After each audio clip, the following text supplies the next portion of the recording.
Olá, bom dia a todos, bom dia Rio Grande do Sul, 11 horas e 34 minutos. Hoje é sexta-feira, dia 29 de maio. Veja agora os destaques de hoje. Exclusivo.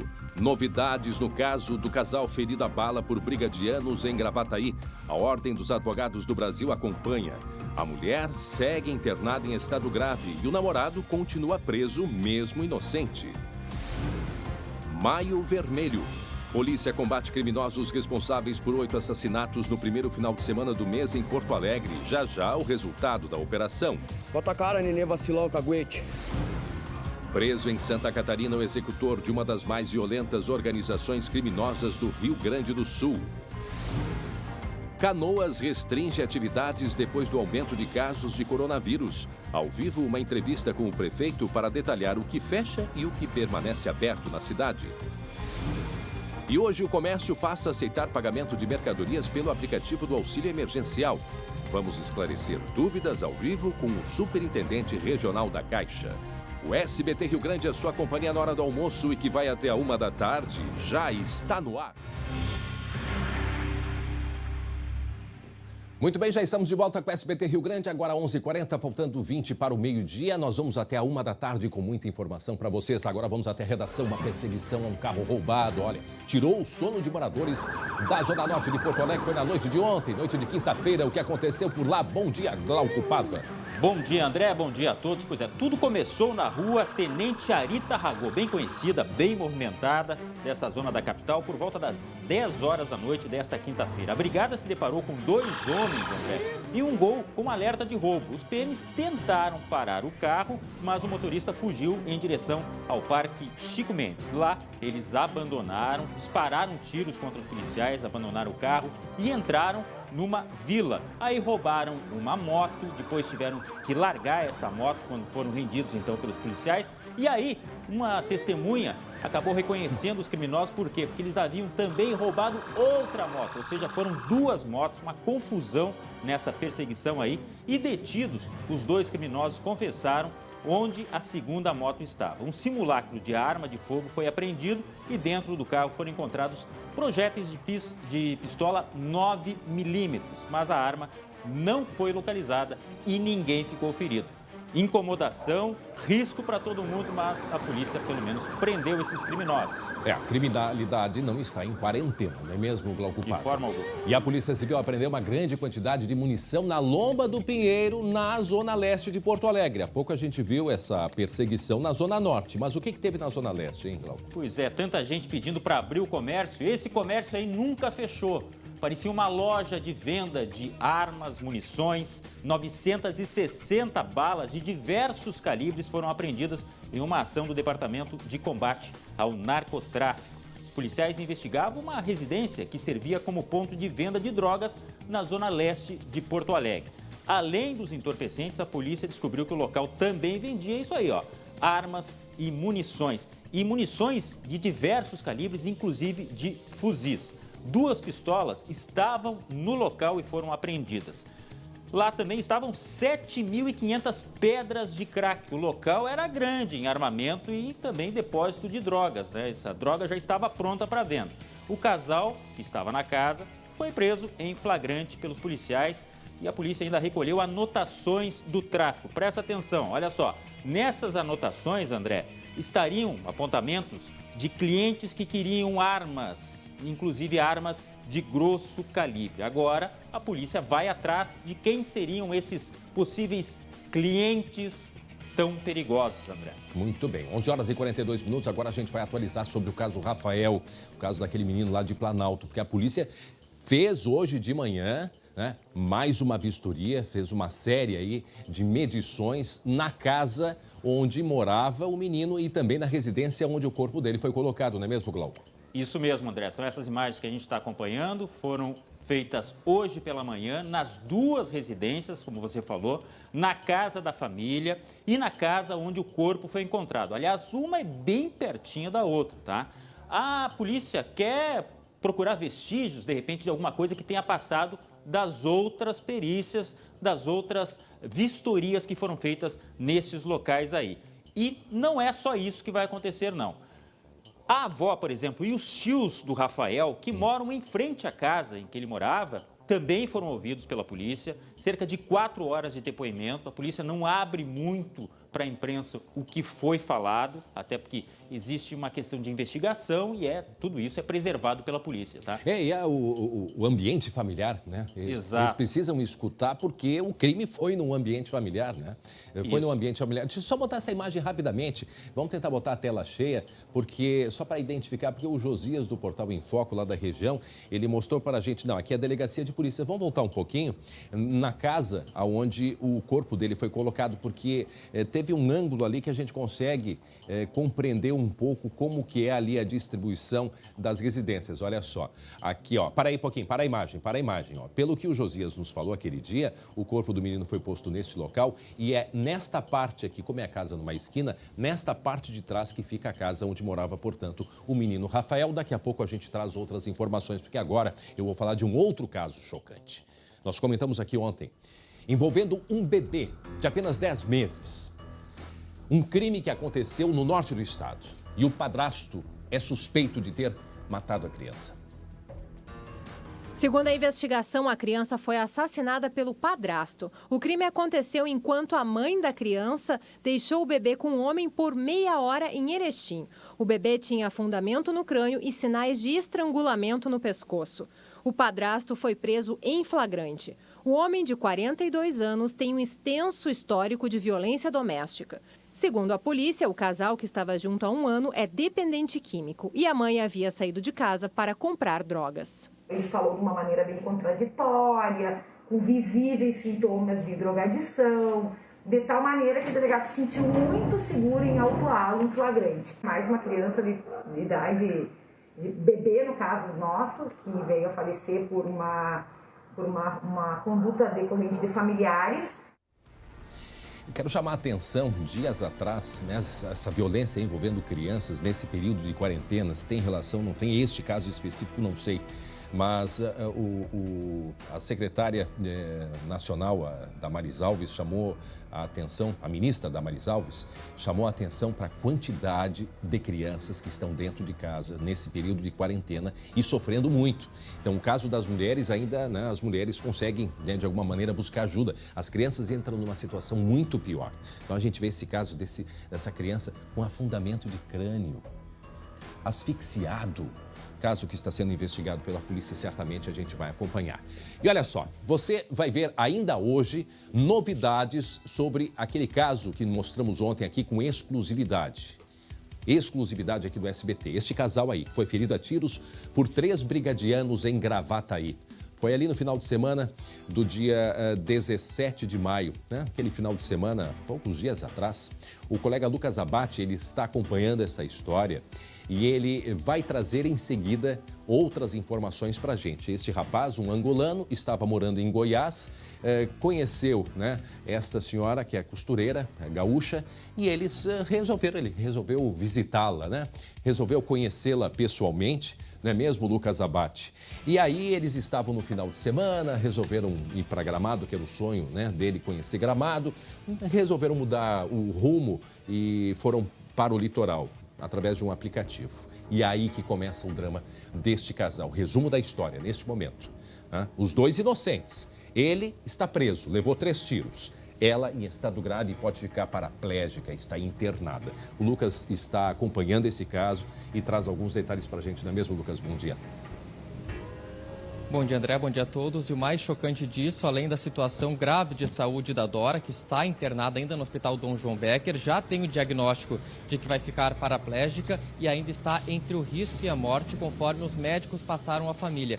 E, além disso, o Gilberto, angolano, sem nenhuma referência aqui no Rio Grande do Sul, que está preso, André, já mesmo inocentado no inquérito policial, mesmo que o inquérito não tenha apontado participação dele no crime, ele permanece preso na penitenciária de Canoas. Ontem, a advogada que atua junto com ele fez um pedido de habeas corpus junto ao Tribunal de Justiça, mas esse pedido ainda não foi analisado, André. Então, o Gilberto permanece detido, aguardando essa decisão judicial. Tinha que ser prioridade, né? A Embaixada da Angola está acompanhando esse caso e mais, agora a OAB também está pedindo, né, solução imediata para esse caso, não é mesmo, Lucas? Isso, não só a Embaixada, como a OAB e outros órgãos também ligados aos direitos humanos estão acompanhando esse caso. A Ordem dos Advogados do Brasil fez um pedido à Corregedoria da Brigada Militar e também ao Ministério Público para uma apuração rigorosa dessa situação.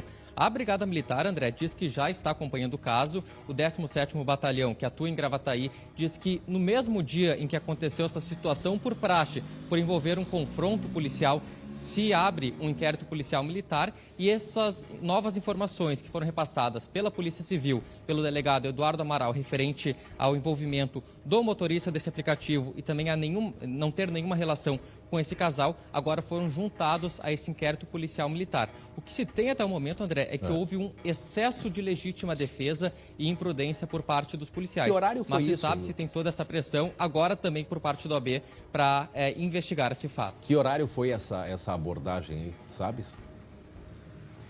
Foi na noite de domingo, André. A informação que eu tenho é que eles saíram do litoral, saíram de Nova Tramandaí por volta das 9h30 da noite. E eles tinham como destino Gravataí, que era a cidade, Cachoeirinha, que era a cidade onde a Dora mora. E eles fizeram esse deslocamento em direção até Porto Alegre, por conta de um outro passageiro que estava no mesmo veículo e estavam retornando em direção à Cachoeirinha quando eles furaram uma sinaleira e acabaram sendo perseguidos pela Brigada Militar, onde começou essa perseguição. E aí então ele fugiu resultado... ainda por alguns quilômetros, passaram pela RS-118 e acabaram sendo abordados, parados em uma rua bem próxima à RS-118, já no trecho de Gravataí. Daqui a pouco a reportagem com outros detalhes. Obrigado, Lucas. Agora o Lucas traz pra gente uma importante operação que teve em Santa Catarina, porque foi preso aqui no estado vizinho o executor de uma das mais violentas organizações criminosas aqui do Rio Grande do Sul. Não é mesmo, Lucas? E o apelido dele, André, Chuck, um apelido bem sugestivo. Por quê? Porque é o brinquedo assassino, um homem aí investigado em pelo menos 15 homicídios no Rio Grande do Sul e já com 7 mandados de prisão em aberto. Era um dos criminosos mais procurados pela Polícia Civil aqui no Rio Grande do Sul e foi preso nessa noite em Santa Catarina. Aqui ao meu lado, André, está o delegado Arthur Haldi, que coordenou essa ação para prender o Chuck. Delegado, quanto tempo vocês estavam em busca desse criminoso e como é que foi essa ação até efetuar a prisão? Bom dia. Na verdade, a Polícia Civil estava atrás deste alvo desde o ano de 2017, que é a data da expedição dos mandados, desses 7 mandados que foram cumpridos hoje. Então, desde aquela época, já iniciamos a investigação procurando encontrar o paradeiro, alguma pista que levasse ao local onde ele estava se escondendo. Então, passando todos esses anos, nós conseguimos finalmente chegar ao local onde ele estava se escondendo, uma invasão na cidade de Palhoça, ali na região metropolitana de Florianópolis, onde nós organizamos essa ação e, felizmente, logramos êxito em localizar e efetuar a prisão finalmente deste alvo. Agora, delegado, chama atenção que esse não era um criminoso que era muito conhecido, ele não era uma liderança do tráfico, ele era mesmo uma pessoa que executava, que de fato ia para a linha de frente executar as vítimas. E, segundo diversas investigações, ele seria o principal homem da linha de frente dessa organização criminosa. Então, as lideranças ficavam dando as ordens do Paraguai, onde elas se encontravam, e as ordens eram diretamente para este alvo. E ele executava tanto as ordens no sentido de invasão de territórios para domínio do tráfico de drogas, como para a execução de outros rivais e desafetos dessa quadrilha. Delegado... Para comprovar, delegado, que ele de fato estava... Pode concluir daí, André, depois eu concluo essa pergunta aqui para o delegado sobre as ações que ele mesmo filmava. Tá bem. Delegado Haldi, a minha pergunta é a seguinte, a criminalidade, nós temos acompanhado muitas ações em Santa Catarina. O que está acontecendo nessa relação Rio Grande do Sul-Santa Catarina no que se refere à criminalidade, hein, delegado? Na verdade, já não é de agora, muito tempo atrás, que muitos criminosos buscam, quando estão querendo fugir, buscam asilo, buscam algum local para se esconder neste estado de Santa Catarina e até no Paraná ou até no próprio outros países vizinhos por essa proximidade. Tanto o Rio Grande do Sul, próximo de Santa Catarina e Paraná, e próprio tem as fronteiras ali com outros países. Mas a polícia vem se especializando na busca, na localização dessas pessoas, o que faz com que a gente tenha cada vez mais localizações e prisões efetuadas nesses estados e países vizinhos. Muito bem, Lucas. Delegado, chama atenção também que outro método que era usado pelo Chuck é que ele filmava sempre essas execuções, os locais em que eles acabavam tomando. Isso era uma medida que ele fazia até para comprovar para os patrões, para os líderes da facção criminosa, que de fato estava tomando aqueles pontos de tráfico de drogas. Sim, muito provavelmente ele, para justificar o fiel cumprimento das ordens que eram dadas por meio das lideranças dessa organização criminosa, ele fazia filmagem de muitas dessas ações, que hoje em dia é cada vez mais fácil também, que qualquer pessoa com um telefone celular consegue fazer e mandar por meio de aplicativos para qualquer pessoa onde quer que ela se encontre. E pelo que se sabe do envolvimento dele com o crime, desse período entre 2017, que vocês iniciaram a procura por ele se envolveu em outros delitos ou permaneceu escondido por todo esse prazo? Pelo que nós imaginamos, ele estava realmente se escondendo lá em Santa Catarina. Agora, se ele estava cometendo algum crime lá, nós não sabemos nesse primeiro momento, mas as investigações relativas aos fatos que ele, porventura, tenha cometido e é acusado disso, a última é um homicídio em janeiro de 2017. A partir daí, ele não tem um outro registro de ocorrência, o que demonstra que, provavelmente, logo após esse fato, ele já teria fugido para o estado vizinho e lá teria se escondido com a esperança de que a polícia não fosse localizar e efetuar a sua prisão.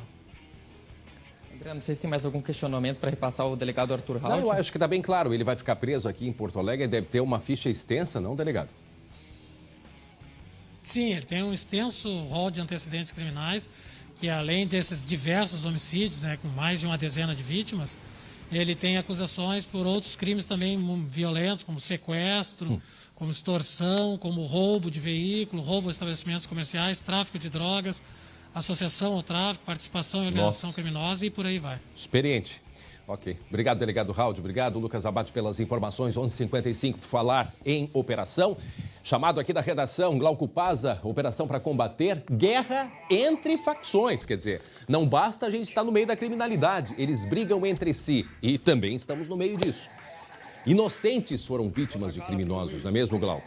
Pois é, André, é a Operação Maio Vermelho. Tudo começou, você deve lembrar, com o assassinato de um bebê na Vila Maria da Conceição. Foi em fevereiro, no começo do ano. Depois teve mais um homem que foi morto também. Tudo isso, segundo a polícia, deflagrou essa guerra de facções.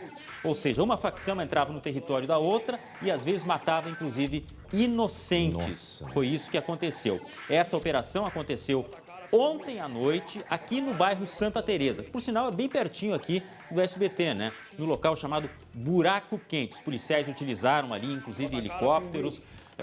Foram em residências onde estariam esses criminosos. Por quê? Porque a violência se acentuou muito. Foram 8 homicídios só no primeiro final de semana de maio. Inclusive, os mandantes já estariam condenados. Um deles estaria de dentro da cadeia ordenando essas mortes. Bom, conversas e vídeos foram capturados através de redes sociais pela polícia, que a gente vai conferir agora, que mostra a ousadia e o poderio das ameaças, inclusive, dessas facções. Confira aí. Bota a cara, pinguim. Bota a cara, nenê vacilão, caguete. Tá aí, meu, vou matar alguém hoje? Meu, tu viu que pegaram 2 lá na bonja lá, meu? Esta organização criminosa que teve o seu soldado morto e executado, por uma questão de vingança, foi em outras 5 áreas da organização criminosa rival e efetuou mortes a esmo de indivíduos que ali estavam, alguns deles membros da organização, outras pessoas inocentes, mas de forma que tivemos aí 7 mortes na sequência, né, sendo 6 delas ocorrentes em 3 localidades, em duplos homicídios, em menos de 36 horas. Aí a delegada Vanessa Pitres falando sobre esses números estarrecedores. E olha, André, conforme a polícia, imagina, qual é o motivo da guerra das facções? Aquilo mesmo, disputa por tráfico de drogas. Uma delas tem base aqui, no Morro Santa Teresa, e a outra na Vila Bom Jesus, que é uma das zonas mais conflagradas aqui da capital. E o negócio, né, Glauco, é assim, ó, esse caso do menino aqui, eu estava pensando, que aconteceu em fevereiro.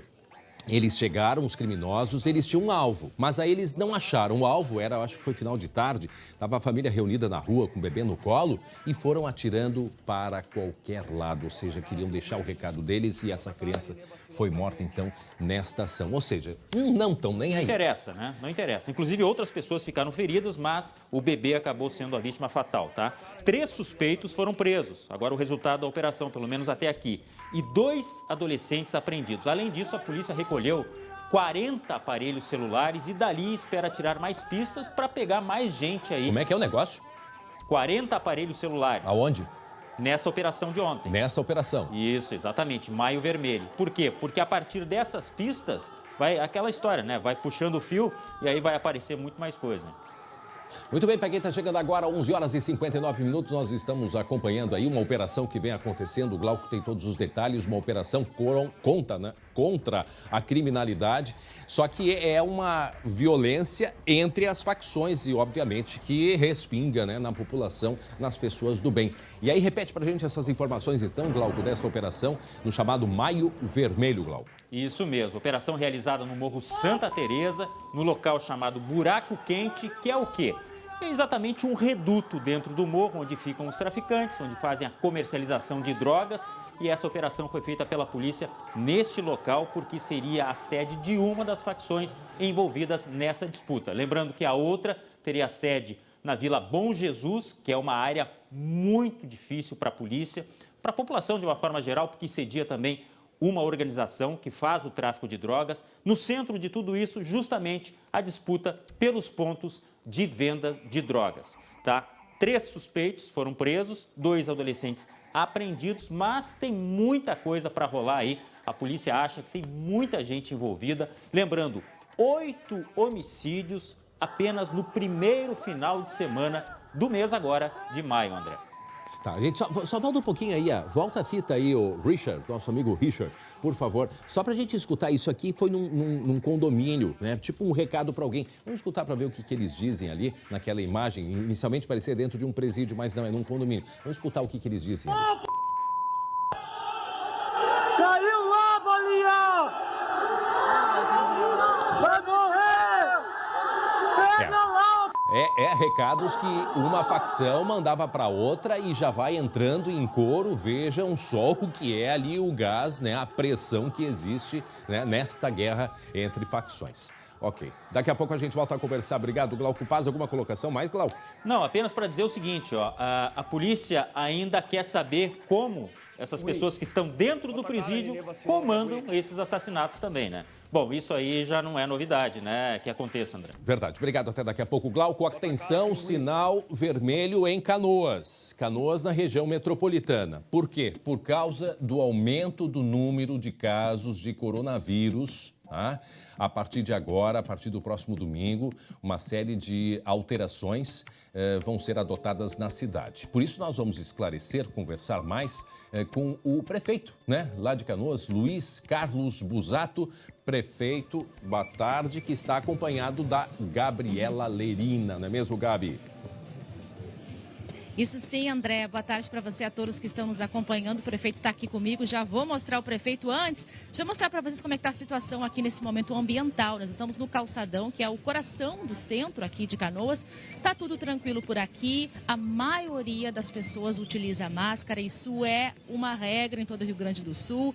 A gente também vê que o comércio está funcionando normalmente. Para dizer para vocês que no domingo essa cena aqui de comércio aberto não vai acontecer. E aqui está o prefeito, então, Luiz Carlos Busato vai nos contar mais detalhes, porque os números aqui de pessoas que estão contaminadas pelo coronavírus, com a Covid, olha, cresceu e bastante nos últimos dias. De um levantamento da Secretaria de Saúde do próprio município, do dia 6 de maio ao dia 21, cresceu 174%. São 115 pessoas que estão com a Covid aqui em Canoas. Mas, prefeito, a sua maior preocupação até não é com o número de infectados, mas principalmente com a ocupação dos leitos de UTI, não é mesmo? Eu queria que o senhor nos desse mais detalhes, então, sobre essa situação dos números de UTI. Boa tarde para o senhor. Boa tarde, Gabriela. Boa tarde, André. Boa tarde. Obrigado pela presença de vocês aqui. Esse sinal de alerta que acende, porque nós chegamos nos 100 casos, na realidade, essa evolução dos casos já era previsível. O que nos preocupa não é, na realidade, os 100 casos que nós chegamos. O que nos preocupa, Gabriel, é a ocupação dos leitos de UTI, que chegam ao número de 25, 26, 27 nessa faixa. Que estão ocupados. Que estão ocupados. Já chegou a 25 alguma vez, desce, mas agora permaneceu durante 5 dias seguidos. E isso é um sinal de que, de repente, não baixe disso. E o nosso limite, o total que nós temos em Canoas, são 56 leitos. Então, cada vez que atinge o limite de número cheio, de 25, acende um gatilho para nós, que nós temos que tomar alguma providência. Então, é uma precaução que nós estamos tomando aqui em Canoas, de restringir, a partir desse final de semana, e daqui para frente, todos os domingos e feriados, o fechamento de todas as praças e parques, e o comércio em geral, com exceção dos serviços essenciais, que é farmácia, e, enfim, aqueles serviços que são necessários. Isso, a nossa atitude aqui é para que esses casos não continuem subindo. Para que agora, daqui a pouquinho, nós vamos colocar agora 10 leitos a mais de UTI em funcionamento, com esse gatilho. Se nós não tomar nenhuma providência, vão esgotar esses 10 leitos também, depois vão esgotar os outros 10 e assim por diante. Então, antes que isso aconteça, nós estamos tomando essas providências. André, a Prefeitura tem imagens de uma praça que é bastante movimentada aqui, que durante o final de semana foram feitos flagrantes de pessoas que não estavam utilizando a máscara, né, prefeito? Isso. No final de semana, o pessoal relaxa. E é isso que nós queremos conscientizar a população. Não podemos relaxar. Nós temos ainda pela frente aí 40, 50 dias que a pandemia ainda estará no Rio Grande do Sul. E eu quero ressaltar aqui que a curva de Canoas está igual ao do Rio Grande do Sul, não está maior do que isso. A nossa medida aqui é no sentido de se precaver já antecipadamente, né?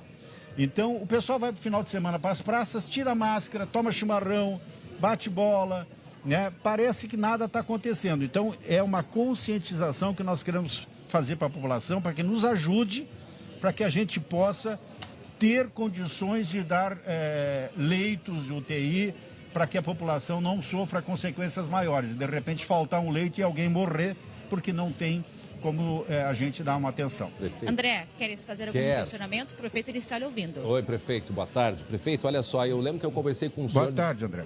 Conversei com o senhor no início da pandemia, né? E o senhor se mostrou muito preocupado, inclusive falava que os números de casos em Canoas deveria ser número de 10 vezes maior. Não sei se essa é ainda a sua avaliação. Mas, assim, o que eu queria perguntar para o senhor, se essa medida dos domingos, porque não é todo dia, é só domingos e feriados, já a partir do próximo domingo, vai fechar tudo, uma espécie de um lockdown. Por enquanto. Por enquanto, uma espécie de um lockdown em Canoas. Pergunto se isto, cientificamente, isso dá algum resultado, porque a minha preocupação é que o pessoal sai de Canoas e vai para Porto Alegre, né, vai para o Vale dos Sinos, vai para a Serra. É isso aí, André.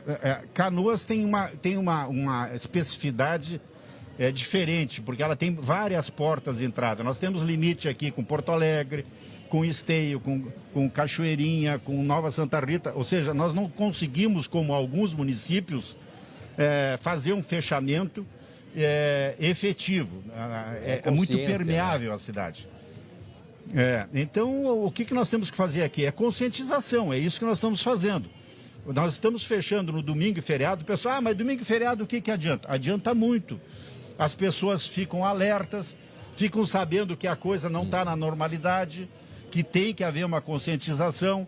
Se for preciso, nós vamos estender essas restrições para outros dias da semana, para o sábado. Se for preciso, nós vamos fechar o comércio no sábado, vamos fechar o comércio nos outros dias. Nós temos que ficar regulando esse gatilho para que ele não dispare, que passe de 25 para 35, para 45 e daqui a pouquinho nós não vamos ter leito. Essa é a intenção. Antes que aconteça, nós estamos tomando as providências. Aqui atrás da gente, André, mostrar para vocês aqui, tem uma barraquinha. Você está vendo aqui, ó. Isso aqui é uma iniciativa da Câmara de Dirigentes Lojistas de Canoas. Eles estão distribuindo máscaras.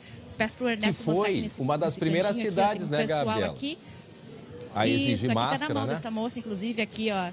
tem máscaras aqui que eles estão distribuindo para a população, justamente para ajudar, né, a trazer essa conscientização para aquelas pessoas que ainda não se deram conta que a máscara ela é obrigatória e que ela ajuda, sim, a prevenir, sim, né, a transmissão do coronavírus entre as pessoas. Então, essas são as medidas que vão ser adotadas aqui em Canoas a partir desse domingo, essa restrição que o prefeito já alertou, né? O prefeito, o senhor vai começar a observar cada vez mais os gatilhos. Exatamente. Quando aumentarem, aperta mais. Isso. O André agora falou que foi uma das primeiras cidades a tomar as providências. Nós fomos uma das primeiras cidades a montar os hospitais de campanha.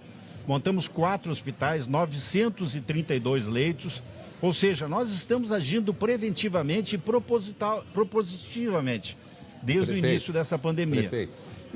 Oi, André. Não, a gente está mostrando ao mesmo tempo, o senhor segue na sua linha, só estou interrompendo porque a gente está mostrando a imagem do final de semana, não sei se foi ali no Parcão, onde é que foi, mas numa praça em Canoas que, olha, tava uma festa, né? Tava uma festa, e não é só Canoas, não. Né? Não é só Canoas. Não. Só que a gente sabe, esse é um comportamento que daqui a uma semana pode ter problema. Né? Não adianta, é assim que acontece. Exatamente. E é isso que a gente quer conscientizar. O pessoal, no final de semana, relaxa, vai pra pracinha, toma chimarrão. Pode ver aí que tem imagem do pessoal jogando bola. Numa outra pracinha, a gurizada fazendo um torneiozinho de futebol. A gente sabe que isso é uma necessidade do ser humano. Mas nesse momento, pessoal, é de a gente ter paciência durante os próximos 30, 60 dias, ainda vamos permanecer com essa curva ascendente.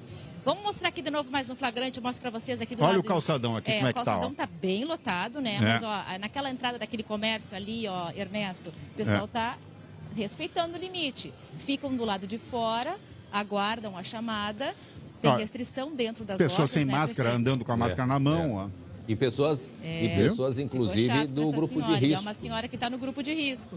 Exatamente. A senhora está do grupo de risco. Então tá bem, Gabi. Ali, ó, dá pra gente ver que o pessoal está respeitando. É isso aí, situação agora ao vivo aqui de Canoas. Tá certo, obrigado, Gabriela Lerena. Obrigado, prefeito Busato, aí, pelas informações. E a gente deseja sucesso, porque assim, ó, pessoal, se o Matheus me permite só um minutinho aqui. Matheus é o editor-chefe.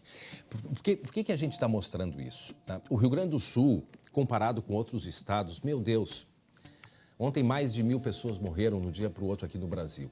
Então, assim, ó, nós temos ainda o inverno, que nós já estamos com o frio. Então, esse é um momento de muito cuidado que a gente tem que ter. Poxa, André, mas eu não posso passear na praça? A questão da praça, por exemplo, é o seguinte. Se alguém passou que está contaminado, espirra, tá? Aí espirrou ali num balancinho onde tinha aquelas crianças brincando. O vírus no metal não é como o vírus da gripe que dura 3 horas e morreu. O coronavírus, ele sobrevive até 8 dias, né? É o período, até 8 dias. Do papelão é um pouco menos e por aí vai. Mas assim, um período, de acordo com a ciência, até 8 dias. Aí a pessoa espirrou, tossiu, tá ali o vírus. Vai a criança brincar, encosta ali no brinquedo, ela já está com o vírus. Leva na boca, já está contaminado. E o troço vai. Então, assim, ó, mas não dá para... Dá para fazer, mas tem que ter muita responsabilidade. Então, quem for, tem que manter o distanciamento, tem que respeitar e usar a máscara, né? Fazer a higienização das mãos. E a gente vai continuar repetindo e pedindo isso o tempo que for necessário. A gente está na curva ainda, né, de subida da curva. Então, é um momento extremamente importante que a gente tenha esse cuidado e essa atenção, certo? Vamos agora para o nosso espaço de interatividade. Lá na nossa página do Facebook tem muita gente preocupada com o calendário de retomada das aulas aqui no Rio Grande do Sul, tá? E vamos dar uma olhadinha nas participações. Olha, gente, a gente sempre que pede para vocês mandarem, podem ter certeza que a nossa equipe super competente vai lá e a gente olha as mensagens, porque muitas, né, são sugestões de entrevistas, de reportagens, então continuem deixando lá o recado de vocês. A Rosália Silva de Moraes. Eu tenho internet em casa e mesmo se não tivesse, minhas filhas não vão à escola se as aulas voltarem em julho. Essa é a opinião da Rosália. Outra opinião, vamos dar uma olhadinha aqui. O Sérgio Peck. Jamais levarei minha filha para a aula presencial. Para mim, o ano letivo já se encerrou. Não colocaria a saúde da minha filha em risco. Mais uma opinião, por favor? Agora do Aurélio Ferreira Gomes. Tem que ficar mais um tempo em casa, porque criança é inocente e não terá o mesmo cuidado que o adulto e os professores as crianças não têm o mesmo cuidado que os adultos. E os professores não vão conseguir cuidar de todos a todo tempo. É uma avaliação importante essa. A Suzette Thiesen: meu filho disse que está tranquilo fazer as atividades da escola em casa e está bem dedicado aos estudos. Muito bem. A Beta Cerqueira: eu não tenho computador em casa. Se a escola disponibilizar atividades para ir buscar, eu acho melhor ficar em casa. Senão, eu mandaria caso voltasse. Essa é a Beta Cerqueira. A Juliana Racheli: estamos fazendo videoconferências 3 vezes na semana e acho possível a volta se fizer mudanças. Grupos pequenos, 2 horas para cada grupo e com todos os cuidados necessários. Olha, o que a gente vê quando a gente olha as opiniões é que grande parte dos pais não querem que os filhos voltem às aulas. Uns falam em ano perdido. O secretário Faisal Caram, da Educação, secretário estadual de Educação, disse que não, o ano não está perdido, mas precisam ser feitos ajustes. Aquela telespectadora ali que escreveu: eu não tenho computador. Entre 200 e 300 mil crianças no estado não têm acesso ao computador.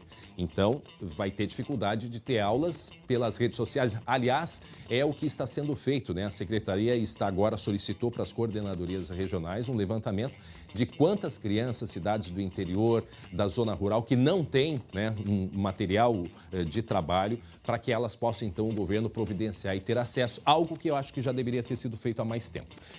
Vamos dar uma olhadinha aqui no cronograma, então, da retomada das aulas e escolas estaduais, tá? Então, agora, 1º de junho, a fase 1 e particular também, perdão. 1º de junho, fase 1, ensino remoto, ou seja, a retomada e o reforço do ensino à distância. Aí, no dia 15 de junho, a fase 2, ensino superior, pós-graduação e técnico, apenas atividades práticas essenciais, que são algumas disciplinas em que, né, se precisa, num laboratório, né, o aluno fazer a prática ali.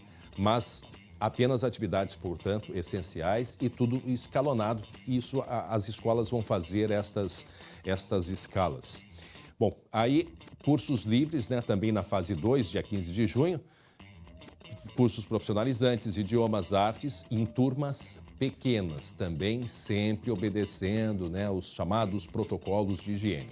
Em julho, 1º de julho, fase 3, retomada gradual das aulas presenciais.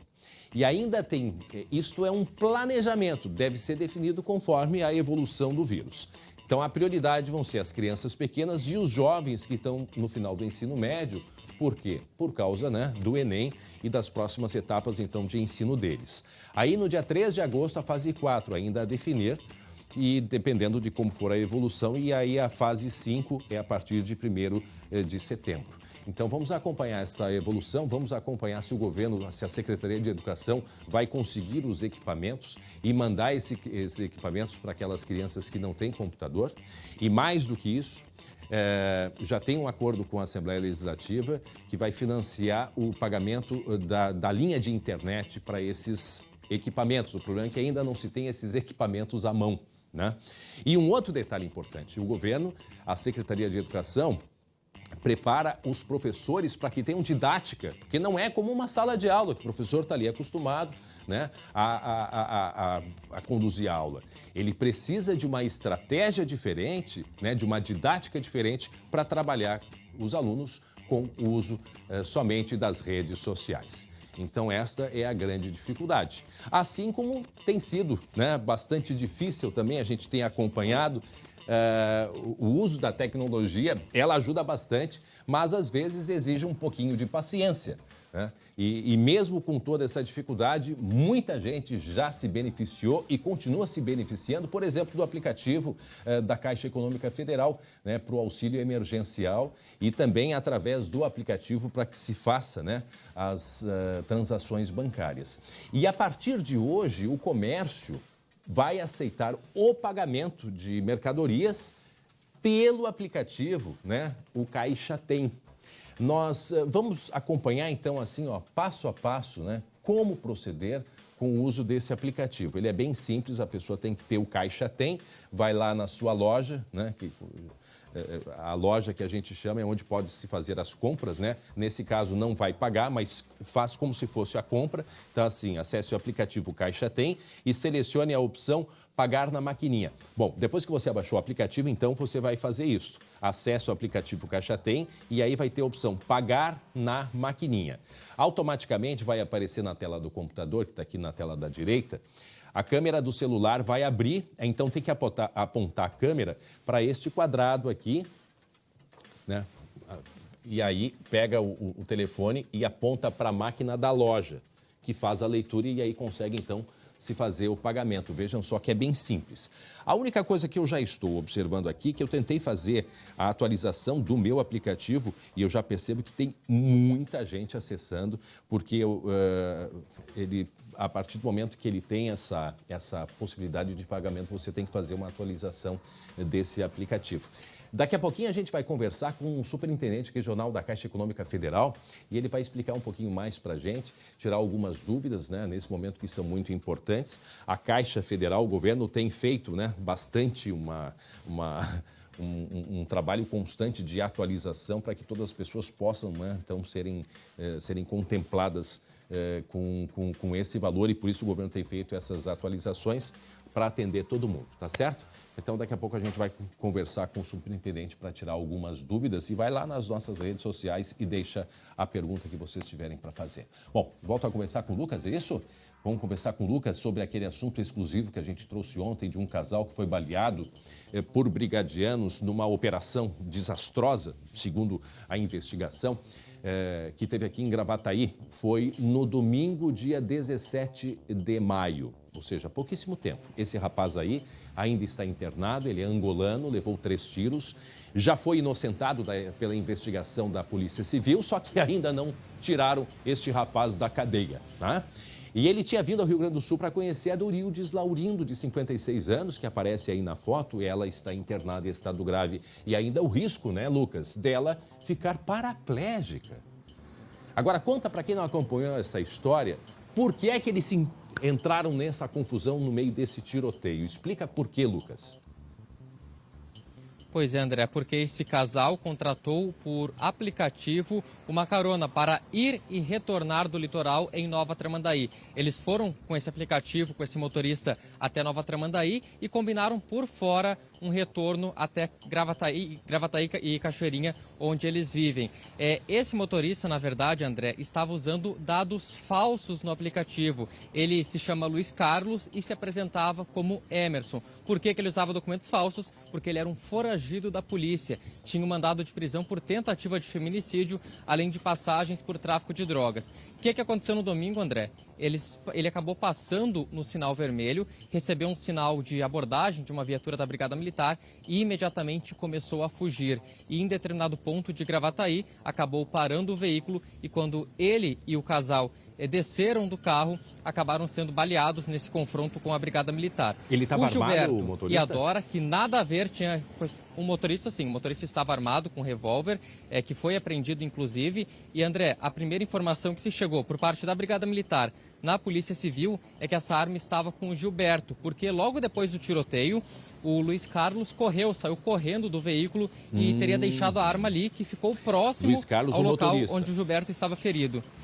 Luiz Carlos é o motorista que era foragido, de fato, um criminoso que deveria e está preso corretamente neste momento. E aí perceberam que a arma estava com esse rapaz. E aí o que aconteceu? Levaram o Gilberto para o hospital e a Dora, os 2 feridos, e já preso sob custódia da Brigada Militar, ficou preso alguns dias no hospital. Quando o Gilberto se recuperou, foi levado imediatamente para a penitenciária de Canoas, preso em flagrante por porte ilegal de arma e também pela tentativa de homicídio por, supostamente, conforme a versão inicial, ter atirado contra os policiais. E o que chama a atenção, André, 10 dias se passaram desde então, a Polícia Civil investigou essa situação, comprovou que a Dora e o Gilberto não tinham nada a ver com essa história, que o único criminoso era o Luiz Carlos, mas o Gilberto já está há mais de 24 horas preso, de certa forma, ilegalmente na penitenciária de Canoas. Por quê? Porque já foi inocentado pelo inquérito, a advogada dele já entrou com habeas corpus, inclusive a informação que a gente tem no momento, André, é que esse habeas corpus está na 3ª Câmara Criminal do Tribunal de Justiça, já está com o relator, o desembargador Diógenes Ribeiro, que deve a qualquer momento expedir esse alvará de soltura para soltar o Gilberto. Mas o que se tem é esse período todo de 10 dias entre o caso, a prisão e mais um prazo aí de mais de 24 horas em que ele está preso ilegalmente. Não, e que terrível que ele viveu. Eu não sei se ele tem notícias da namorada, ou se eles estavam namorando ou não, mas se ele tem notícias dela, como é que ele está? Deve estar sendo informado, mas imagine o terror deste rapaz durante 10 dias. E, ao mesmo tempo, a preocupação com ela, com a vítima de 56 anos, qual é que é o estado dela de saúde, Lucas? Ela chega a falar, ela está sedada, como é que ela está, hein? Estado gravíssimo, André, e o diagnóstico que foi repassado pelos médicos à família é que ela está paraplégica, uma bala ficou alojada na medula, e isso é um dano irreversível, num estado gravíssimo de saúde entre a vida e a morte, como os médicos disseram à família. Com relação ao Gilberto, ele também levou 3 tiros, acabou se recuperando dos disparos, tanto é que está na cadeia. Só que acontece um outro problema, André. A gente está num período de pandemia, em que as visitas estão suspensas e até mesmo o contato dos presos com os advogados dentro dos presídios estão suspensos ou um pouco mais restritos. Então, também não se sabe até que ponto a família e os advogados que estão acompanhando o Gilberto conseguem conversar com ele e passar a atualização de toda essa situação. Por outro lado, o que diz a Brigada Militar? Pois é, André, a Brigada Militar disse que imediatamente após o fato, por envolver uma troca de tiros com pessoas feridas, abriu um inquérito policial militar para investigar a conduta desses policiais. Os 3 policiais envolvidos nessa ocorrência permanecem atuando normalmente, não foram afastados, porque a Brigada Militar disse que nesse primeiro período não viu indícios, não viu necessidade de afastar esses policiais. Lembrando que na avaliação da Polícia Civil e até mesmo de outros órgãos, a Ordem dos Advogados do Brasil, que está acompanhando o caso, eles verificaram um excesso nessa abordagem e também uma imprudência por parte dos policiais. Agora, um segundo inquérito, que é conduzido pela própria Brigada Militar, pela própria corporação, vai investigar como foi a conduta deles e se houve algum tipo de falha. Muito bem, obrigado, Lucas Abate, pelas informações. Até daqui a pouco. Vamos até a redação, porque a gente volta a conversar com o Glauco Paza sobre a operação da polícia para combater a guerra de facções aqui na capital. Inclusive, inocentes foram vítimas desta guerra entre os criminosos, Glauco. Pelo menos 2 facções aí causando muita dor de cabeça, transtornos, riscos à população, porque gente inocente, como você falou, está sendo morta. Foi o caso daquele bebê que a gente mencionou lá em fevereiro. Um bebê foi morto por uma facção que resolveu chegar no território da outra e atirar a esmo. Eles estavam procurando alguém da outra facção, não encontraram e a ordem foi: mate quem você encontrar. Acabaram matando esse bebê e mais 3 pessoas foram atingidas, mas sobreviveram. A polícia fez a operação Maio Vermelho aqui no Morro Santa Teresa, perto do SBT, onde estariam integrantes da facção que agrediu, neste caso aí, o bebê que acabou sendo morto e mais aqueles integrantes da Vila Maria da Conceição. E 40 celulares foram apreendidos, 3 pessoas presas, tem também adolescentes que foram apreendidos. Por quê? Porque a polícia quer controlar essa situação que já resultou em 8 homicídios só no primeiro final de semana deste mês. Acontece a disputa por tráfico de drogas e esses confrontos que acabam vitimando, além de criminosos, gente inocente, André. As pessoas estão no meio disso, né? A briga pode ser entre eles, mas estão no meio. E fica assim, ó, matou um, aí sempre tem o outro que vai vingar a morte desse, e aí depois é o outro que vai vingar e a coisa não para. E o que chama atenção, André, que eles não só se limitam a invadir o território do outro, mas também expor, algumas vezes até em redes sociais. Porque a polícia conseguiu vídeos e áudios, como a gente mostrou. Vamos ver de novo aí um pedaço de um vídeo que mostra a ousadia, a provocação desses criminosos aí, André. Bota a cara, neném vacilão, caguete. Tá aí, meu, vou matar alguém hoje. Meu, tu viu que pegaram 2 anabonja lá, meu? Esta organização criminosa que teve o seu... Eles não têm medo algum. Me parece que quanto mais eles mostrarem essa agressividade, mais eles sobem, né, naquele ranking da criminalidade. Olha só, mostrando armas de grosso calibre, André. Quer dizer, eles estão muito bem armados e a polícia sabe disso. Só que essa é apenas a ponta do iceberg, né? Tem muita coisa por trás que eles têm que investigar ainda. E essas apreensões, inclusive dos 40 celulares, são fundamentais. E saber por quê e de quem está saindo essa ordem lá de dentro do presídio, inclusive, né? Operação chamada de Maio Vermelho, Glauco. Isso mesmo, Maio Vermelho, que não para por aqui, a polícia continua investigando. E um detalhe, nem com pandemia o consumo de drogas diminui, né? Ah, é verdade. Não para, de fato não para. Estás a ver as apreensões que a gente tem mostrado aí, né, nos últimos tempos, nos últimos meses, o que teve de apreensão de drogas, né, feita tanto Brigada Militar quanto Polícia Rodoviária Federal, Polícia Federal, uma coisa absurda. A gente já mostrou diversos casos aqui, inclusive onde a droga estava escondida. Teve uma que era numa carga de milho, um caminhão enorme. Né? Chegava a parte de cima, tá aquele milho todo bonito para ser entregue, mas debaixo do milho o que não tinha era milho. Exatamente. E essa cadeia, ela só termina quando terminar o consumidor. E convenhamos, isso não é fácil. É difícil. Vamos mudar de assunto, a gente volta a falar, porque hoje teve uma nova perícia lá na cidade de Planalto, no norte do estado, na casa onde morava o menino Rafael, né? A gente acompanhou aí estarrecido os últimos acontecimentos lá na cidade. E aí o momento em que a polícia, a imagem de agora de manhã, inclusive agradecer ao Josiel, né? O Josiel do Portal Em Foco lá, Josias, perdão. O Josias, que colaborou com a gente, nos enviou essas imagens aí desta perícia feita na parte da manhã, tanto na casa onde morava, quanto na casa onde o corpo dele foi colocado, né, Glauco? Já que as duas residências, elas ficam muito próximas, é questão de metros, né? Isso chama a atenção da polícia também, né, André? Quer dizer, o corpo foi escondido do ladinho da casa onde morava o Rafael e durante todo esse tempo em que o corpo estava ali, é o que pode ter acontecido, porque a polícia investiga se de repente esse corpo não ficou em outro local, o menino não ficou vivo durante um tempo. A mãe, de uma forma fria, emocionalmente não demonstrando grandes reflexos da morte desse menino, indo dar entrevista nas redes sociais, pedindo para achar o menino. Olha, o Josias me manda nesse momento aqui, ó, a informação que nós temos. Ó, o adolescente, que é o meio-irmão, ele vai ser ouvido hoje à tarde. Tá? Ele vai ser ouvido hoje à tarde lá na cidade de Planalto. E uma outra informação importante. Lembram que quando estavam prestes a descobrir, né, que antes da mãe revelar que ela matou a criança, eles entraram em contato com a doutora Caroline Bamberg, né? Lembra do caso? Sim.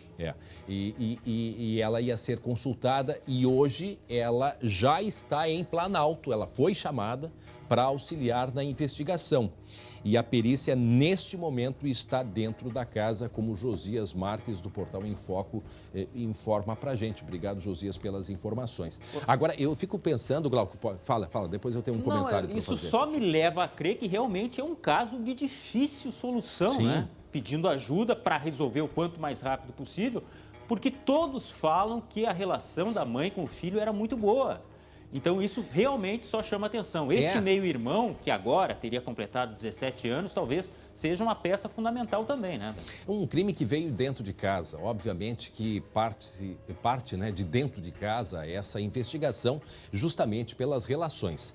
Há relatos de muitas pessoas próximas e moradores que dizem exatamente isso. Olha, acima de qualquer suspeita, ela acompanhava a criança, ela levava para a escola, né? As pessoas conheciam ela, mas isso não quer dizer nada pelo visto. E, de fato, isso não quer dizer absolutamente nada. E o que me chama a atenção, Glauco, é assim, o que essas duas crianças, né, o Rafael e o próprio menino, que agora tem 17 anos, o drama que eles viviam emocionalmente pelos relatos que a gente escuta lá da região, como, por exemplo, o pai desse menino de 17 anos, o delegado confirmou com a gente ontem na entrevista, o delegado Nunes, que é chefe do Departamento de Polícia do Interior, que, de fato, o pai dele, desse rapaz de 17, morreu, né? Não se sabe bem ainda em que circunstâncias. E um outro fato bastante marcante que está no ambiente familiar, que pelo menos se comenta, é que esse é o segundo marido que ela perde. Quer dizer, essa família ela perdeu um primeiro marido também. Quer dizer, é cheio de tragédia. Então, tu imagina o drama, quer dizer, a gente até quer confirmar isso numa próxima conversa, mas ela teria perdido o primeiro marido, ela perdeu, aí perdeu o segundo, quer dizer, uma série de tragédias, a cabeça dessas crianças tragédia familiar, né? E sobre a estratégia policial, André, algumas pessoas se perguntam, poxa, mas mais um depoimento? Só para lembrar, na fase em que o menino estava desaparecido, a mãe foi ouvida cerca de 10 vezes. Sim. Até que ela entrou em contradição. E aí é que começa a realmente elucidar a história. Então, não está descartado que novas rodadas de depoimentos com a própria mãe, que não deve ser agora, deve ser semana que vem, com o padrasto, enfim, para tentar descobrir, né? E a perícia de hoje vai ter elementos para fazer o depoimento, né? Claro, claro, sem dúvida. Porque também deve ser feita uma E reconstituição. novos elementos trazidos, inclusive, pela defesa, que agora está constituída. E outra coisa que assemelha ao caso Bernardo, né? Esses dramas familiares, que coisa incrível isso. Olha o que vivia o menino Bernardo, a mãe do menino Bernardo, né? Ela morreu com um infarto, cometeu suicídio, enfim. Mas esses dramas, como eles interferem, obviamente, na vida das pessoas. E diferente do menino Bernardo, o menino Rafael, ele era mais contido, né? Todo mundo usava, aliás, esse termo. Ele era mais reservado. Ele ficava muito tempo dentro de casa, a mãe falava que ele ficava muito tempo no celular. Eu tenho um filho dessa idade, eu sei como é, André. Né? A questão tecnológica, as crianças ou adolescentes estão presos realmente na internet e ele não tinha muito contato externo. Agora, agravado, logicamente, pela pandemia. Mas que a coisa está fechando lá, eu sinto isso. Mais um reforço policial, a delegada Caroline, que atuou no caso Bernardo. A gente pode ter novidades, mais novidades, pelo menos é a impressão que se dá. Muito bem, você vai ver ainda hoje, aqui no SBT Rio Grande. Exclusivo. Comissão de Direitos Humanos da OAB exige investigação rigorosa sobre o casal ferido a bala por brigadianos em Gravataí. A mulher segue internada em estado grave e o namorado continua preso, mesmo inocente. E hoje o comércio passa a aceitar o pagamento de mercadorias pelo aplicativo do auxílio emergencial. Vamos esclarecer mais dúvidas ao vivo com o superintendente regional da Caixa. E as boas notícias em meio à pandemia. O hospital para atender pacientes com coronavírus feito em 30 dias. É já já. 12h e 35 minutos, está na hora do esporte aqui no SBT Rio Grande.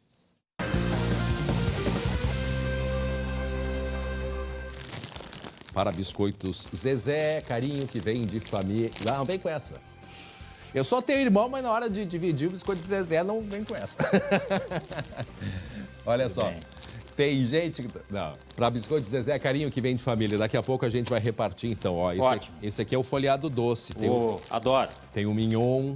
E eu tenho uma sugestão para biscoito Zezé, mas eu falo depois. Olha só, tem gente comemorando no Beira-Rio. Mas comemorando o quê, Glauco? Pois é, 20 anos de carreira não é para qualquer um, hein? D'Alessandro, um dos maiores ídolos da história do Internacional, completou ontem 20 anos de carreira, 12 deles no Internacional, mais da metade. É uma vida e tanto. D'Alessandro falou sobre esta data, sobre esta comemoração, a importância que tem Inter e River. Mas me parece que é muito mais Inter, afinal de contas, o tempo conta mais, títulos, enfim. Vamos ouvir o que ele falou. Duas etapas diferentes, River no começo e o Inter numa fase da minha vida que eu precisava do Inter e o Inter apareceu no meu caminho. Graças a Deus apareceu e fez com que a minha carreira melhorasse muito, muito, muito. Então é muito agradecido, né, por tudo que ter me dado o Inter nestes 12 anos. E pelo que vai ficar, né?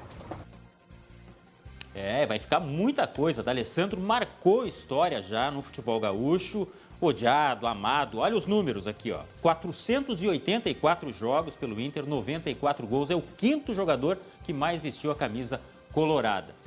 Uma informação que chegou agora, André, tá quentinha ainda. O Inter acabou de renovar contrato com o Rodrigo Dourado, volante, cria da base do Internacional, que não joga há 10 meses por um problema no joelho, mas que, segundo os médicos e a preparação agora, está treinando normalmente, ou seja, em seguida teria condições de voltar a jogar. O Dourado teria contrato até o final do ano e renovou agora, porque senão estaria livre para ser negociado. Digamos que é daqueles reforços que já estavam na casa, faz muito tempo que ele não jogava, mas é mais um ídolo do Internacional que está, de repente, disponível aí, assim como o D'Alessandro.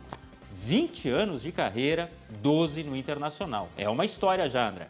É verdade. Muito bem. É isso aí, Glauco Paza. E olha só, viu? Com a temperatura caindo, final de semana vai ter frio, domingo é para vir um pouquinho de chuva de tarde. Tchau, Glauco. Presta atenção. Vai, mas presta atenção, tá, Glauco? Olha só, temperatura caindo, a minha dica é esse aqui, ó. O folhado doce. Também tem o mignon e tem o pão de mel da Biscoito Zezé.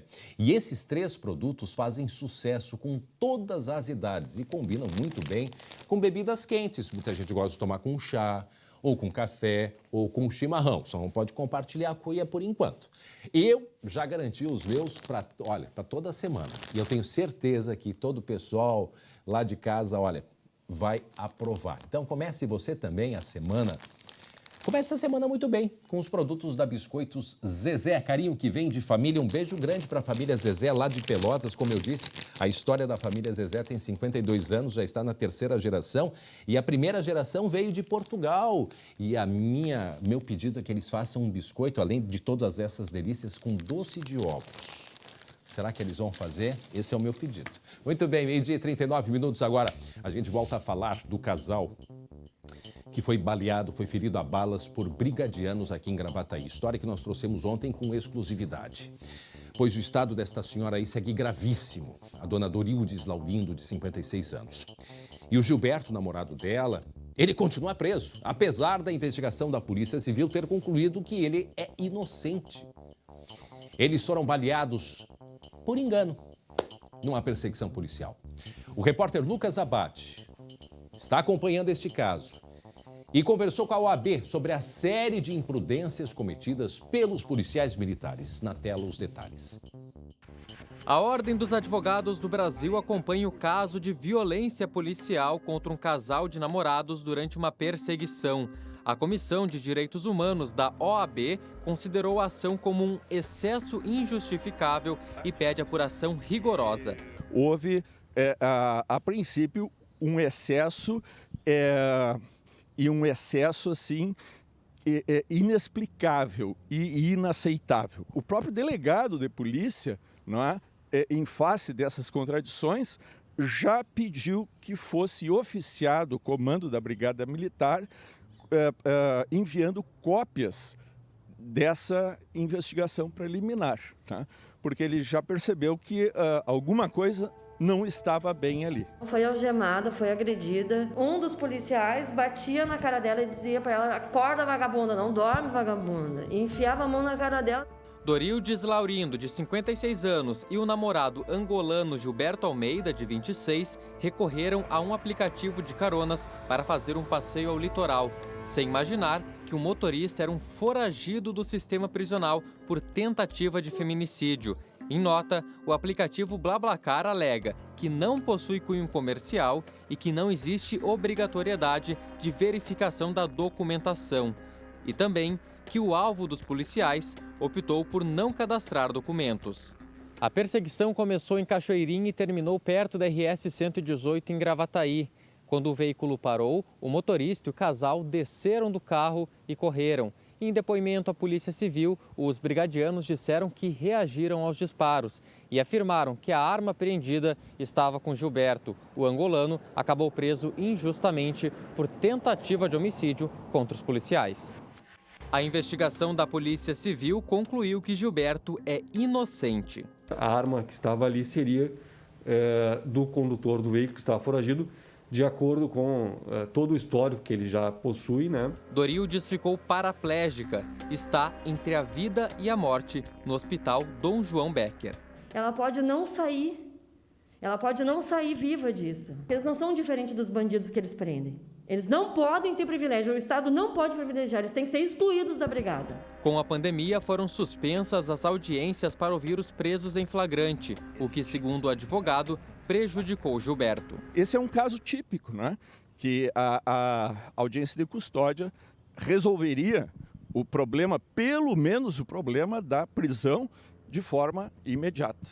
Não se pode aceitar que em qualquer situação, né, os agentes das forças públicas, né, pratiquem atos dessa natureza. Muito bem, meio-dia e 42 minutos. Atenção, daqui a pouco vamos falar sobre o auxílio emergencial. Em seguida, o superintendente da Caixa Econômica Federal vai conversar com a gente. Amanhã vai ter agências que vão estar abertas. A partir de amanhã, dia 30, né, começa o saque em espécie nas agências da Caixa Econômica Federal. A gente vai falar sobre isso, sobre novidades do aplicativo. Agora dá para fazer a compra usando o aplicativo Caixa Tem, né, através daquele QR Code. Daqui a pouco a gente vai explicar também e outras dúvidas a respeito do pagamento do auxílio emergencial. Voltamos para a redação. Lembram daquela história do roubo de 16 caminhonetes de uma transportadora? Foi anteontem de madrugada, aqui na região metropolitana. Ontem de madrugada, né? Acho que foi de quarta para quinta que aconteceu este ataque aqui na Zona Norte de Porto Alegre. A polícia já conseguiu recuperar algum destes carros aí? Um roubo milionário, Glauco. Pois é, porque cada caminhonete pode custar R$300 mil. Das 16 roubadas, 10 já foram recuperadas. A maioria ali na região de São Leopoldo. A Brigada Militar continua procurando o restante das caminhonetes, até porque os criminosos usam desse subterfúgio. Deixar os carros em garagens, geralmente alugadas, digamos, esfriando até que eles possam buscar. Lembrando que 3 pessoas foram presas e uma arma falsa também foi apreendida. Portanto, as buscas continuam atrás dessas caminhonetes novíssimas e caras. Caras, né? E potentes, né? Potentes. Tu tem uma, né? Isso. Obrigado. Meio-dia e 44 minutos. Olha só, a Caixa vai abrir amanhã das 8 até o meio-dia. Ao todo, 128 agências aqui no Rio Grande do Sul vão estar disponíveis para atendimento aos beneficiários do auxílio emergencial, exclusivamente. Para saber mais sobre isso e outras informações, a gente vai conversar mais uma vez, já é nosso cliente aqui, o superintendente regional da Caixa Econômica Federal aqui no estado, doutor Ricardo Biertrolli. Boa tarde, obrigado mais uma vez. O senhor teve há pouco uma reunião, me disse, um passarinho me contou, teve uma reunião com Brasília, alguma novidade para nos trazer agora, doutor? Bom dia, é um prazer estar novamente aqui no seu programa para bater um papo agora sobre a segunda parcela. Eu estava nesse momento aí, né, numa conferência aí com todos os superintendentes do Brasil, da Caixa, os gerentes também, nos preparando, né, para o pagamento do saque espécie que começa amanhã. E alguma novidade que pode trazer ou foram apenas ajustes que estavam sendo tratados pelos senhores? Não, nesse momento são os ajustes, né? Então, quando a gente fez esse calendário, que foi um calendário mais elástico, né? E onde nós hoje estamos terminando de pagar o calendário do Bolsa Família para amanhã começar a pagar o calendário dos demais beneficiários do auxílio emergencial, isso fez com que o nosso atendimento ele andasse muito bem, né? E não se viu mais aquelas filas, né? Aglomerações, como nós tivemos logo no início da primeira parcela. Então, nós estávamos afinando esses pontos, definindo aí a estratégia de atendimento amanhã, né, que nós vamos abrir em todo o país 2.213 agências, como você já falou aqui no Rio Grande do Sul, 128. Só na região metropolitana de Porto Alegre serão 42 agências. Então a gente vai ter assim, uma condição muito boa de atendimento, das 8 da manhã até o meio-dia. Doutor Ricardo, eu tentei há pouco fazer a atualização, porque as pessoas têm que fazer a atualização do aplicativo para conseguir fazer o pagamento usando o aplicativo, né? E eu já percebi que eu não consegui fazer a atualização. Eu imagino que a procura esteja grande nesse momento, né? Primeiro que a atualização ele só está sendo feito para aqueles que estão no benefício. Então, a Caixa, ela cortou, né, o acesso ao aplicativo para quem não está no programa, para que realmente ele dê fluidez, né? E o sistema, ele respondeu muito bem, né, porque, como falei na outra vez, tu lembra, está falando lá em 4 calendários, né, até ficou muito confuso, talvez um pouco para a população, mas nós já pagamos 3 calendários, então estamos no 4 que começa amanhã. Mas nesses dias onde estava disponível no sistema, a Caixa registrou assim, um grande número de acessos. Para ter uma ideia, nós tivemos já pelo aplicativo mais de 37 milhões de transações, né? Dessas, teve 5.600.000 pagamentos de boletos, né, que podia ser feito, 4.200.000 que débito, cartão de débito virtual, né, 4.200.000 pagamentos através dos sistemas, 3.300.000 pagamentos de concessionárias, né, aí mais 9 milhões de transferências entre contas, Então, assim, ele realmente agora, né, ele está bem estruturado. Mas sempre vale, como todo aplicativo, tu sempre baixa a última versão que tu pega as novas atualizações. Inclusive, essa novidade que você comentou ali no início, né? Agora da opção que está sendo implementada do pagamento na maquininha através do QR Code, né? Então, a nova versão já do aplicativo, ele permite para quem tem saldo na poupança social digital, de fazer compras e pagar diretamente na maquininha do cartão através do QR Code. Então, no programa lá, vai ter um menu que diz pagar com a maquininha. Clica ali, né, abre a câmera do celular e já faz o pagamento. E doutor Ricardo, a gente está mostrando exatamente isso, é muito simples, né, o sistema. Isso serve também para quem não tem internet, também essa opção ela está liberada, doutor Ricardo? Sim, o acesso e a navegação no aplicativo, né, ele está liberado, mesmo para quem não tem internet, os operadores já têm um convênio com a Caixa, né? E aí ele pode utilizar, mesmo não tendo crédito. Glauco Paza. Presidente, eu gostaria de saber do senhor a respeito das transações através do PicPay, que é uma carteira digital, né? Me parece que tem alguma semelhança, inclusive, com isso que está sendo propiciado agora, das compras através do celular. Mas existe alguma irregularidade? E é tudo legal no que diz respeito ao uso do PicPay? Como é que vocês veem essa alternativa? Então, o aplicativo Caixa Tem, ele está abrindo agora, tem duas formas de utilizar. O cartão de débito virtual, onde gera um cartão de número e compra na internet, ou estabelecimentos que utilizem essa tecnologia. E agora, a Caixa criou para o QR Code, né? Então, ele vai poder, nos estabelecimentos que aceitem, que tem essa tecnologia também, ele, no momento que ele vai fazer o pagamento, ele abre o aplicativo e clica no menu Pagar com a maquininha. Aí ele vai abrir a câmera do celular dele e vai ler o QR Code e vai fazer o pagamento. Este pagamento, através do aplicativo Caixa Tem, é legal e revestido de toda a segurança. Bom, acho que deu ficar, acho que nas entrelinhas, acho que o senhor respondeu essa questão. Bom, o que eu queria solicitar para o senhor, doutor Ricardo, muitas pessoas me procuraram e o que vem acontecendo? As pessoas vão até a agência da Caixa para pedir auxílio sobre o pagamento, né, não do auxílio emergencial. Um caso que aconteceu, era uma pessoa que teve uma suspensão de contrato. Só que na Caixa, automaticamente acham que é o auxílio emergencial. E aí mandaram ela fazer um outro procedimento. Então, só eu queria, assim, reforçar, né, que é importante as pessoas, quando procuram a Caixa e também quem for passar orientação, que sejam muito objetivos, porque uma coisa é o auxílio emergencial, a outra é a suspensão do contrato. Exatamente, André. E assim, e o nome é muito parecido, né? Um é auxílio emergencial e outro é o benefício emergencial, né?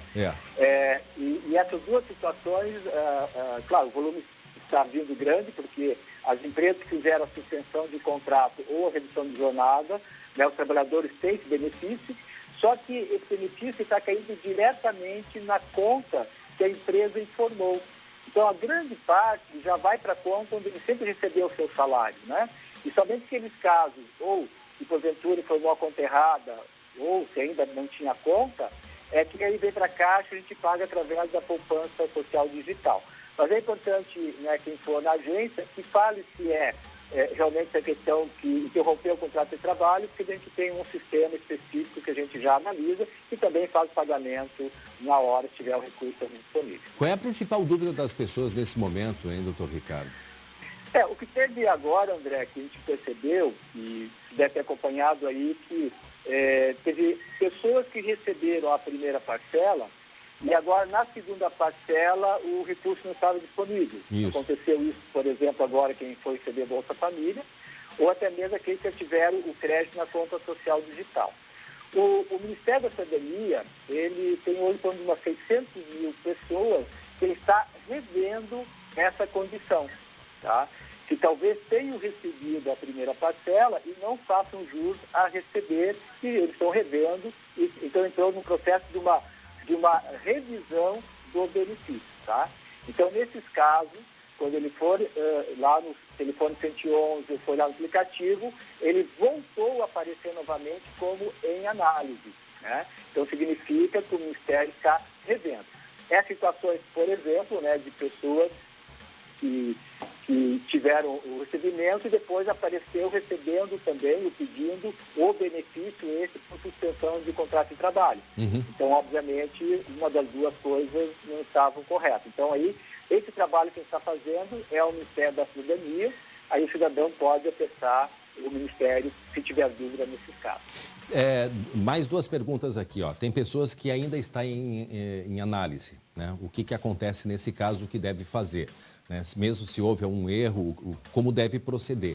E um outro questionamento que nos chega é sobre o uso do aplicativo para fazer compras, né? Por exemplo, vai precisar, só vai estar liberado a partir da data ou está liberado a partir do momento que o dinheiro estiver na conta? Tá, vamos lá, são duas perguntas importantes. Vou falar primeiro do análise. Todos que estão em análise, se entrar no site lá do auxílio emergencial, ele vai trazer, quer dizer, tem que esperar esse resultado, né? Então, ali é aguardar. Quando ele for rejeitado, ou seja, não for aprovado, ou tiver algum dado para atualizar, ele vai aparecer no próprio aplicativo e ali vai ter a instrução. Agora, essa questão que está trazendo aqui, em relação, assim, ao saldo que tem nas contas de poupança social digital. A partir de amanhã, aqueles que informaram uma conta em qualquer banco, né, ou uma poupança da Caixa, o saldo que tiver hoje à noite na conta de poupança social digital, a Caixa vai repassar para essas contas, conforme o mês de nascimento. Então, amanhã é janeiro, os de janeiro já vão ser repassados. E aí ele vai movimentar normal na conta dele. Quem não informou uma conta poupança ou conta de outro banco, esse recurso permanece na conta social digital e aí ele tem várias alternativas, né? Uma delas é ir sacar em dinheiro, então vai na Caixa ou vai numa lotérica, gera o token ali no aplicativo, né, para sacar, ou ele pode continuar utilizando, né, para pagamento de contas, agora possibilidade de comprar até na maquininha, né, ou um cartão de débito virtual. Esse recurso ele fica nessa conta ainda por 90 dias, tá? Então tem esse período para movimentar o saldo que tem na conta da poupança social digital. Tá, e se não usa em 90 dias, o dinheiro vai para onde? Aí a informação que o dinheiro retorna, porque como ele é um auxílio emergencial, ele é para ser utilizado, né? Claro, a forma como vai utilizar, o cidadão que define, né? Eventualmente vai para necessidades mais básicas ou pagar contas, enfim, mas é um direito deles a como ele quer. Mas passado esse prazo, né? Se não sacado, entende-se que não necessitou.